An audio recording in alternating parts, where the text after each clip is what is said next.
نو زه د مشرانو استادانو مبارکانو ته وایم چې د جزوانو ډاکټرانو ښه حمایه وکړي. دا ستاسو شاګردان دي، که مو شاګردان دي که مو نه شاګردان، چې د افغانستان یو سرمایه ده. خوارې یې کښلې ده، تکلیف یې کښلی دی، راغلی دي ستا بغل ته اوس درسره دی. دغه ځوانان تاسې حمایه کړي، حوصله ورکړي، په درسونو کې درسره ملګري کړي، په عملیاتو کې درسره ملګري کړي. دا به ستاسې دپاره یو خیر باقي د افغانستان آینده وي. ما او تا خو در پایه نه پاتې کېږو. نوي نوي مهارتونه یې دنیا نه راوړي دي، د هغو تقدیر یې وکړي، مشورې ورکړي، کومې نیمګړتیاوې چې لري هغه ورته په ګوته کړي چې ځوانه دغه دې خلاوي چې دغه ډکې که د خلاوي.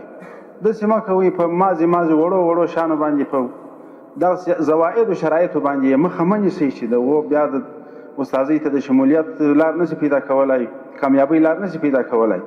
و د بې کیفیته ډاکټر سخت مخالف یم، ځکه د خلکو ژوند چې دی دا اوس د ډاکټر صاحبانو د شفاخانو په غاړه کې یو امانت دی. دا ژوند ډېر مهم دی.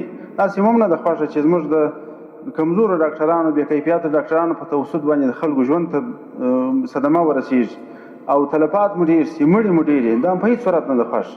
البته مسلکي خلک چې پکې پیدا کېږي، ښه حمایه وکړئ.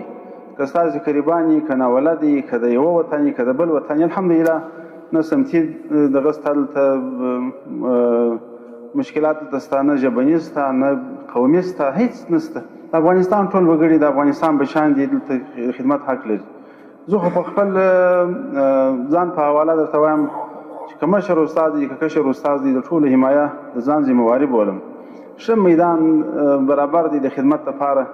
نو زه دا د مسؤلیت احساس افغانستان به سره جوړو ضرورت دی. د مسلمانانو باندې رحم و شفقت کوو، دا ځوانانو ته وخت ورکړي، راډېره کړي ځوانان دلته، مساعد استادان یې کوي درسره.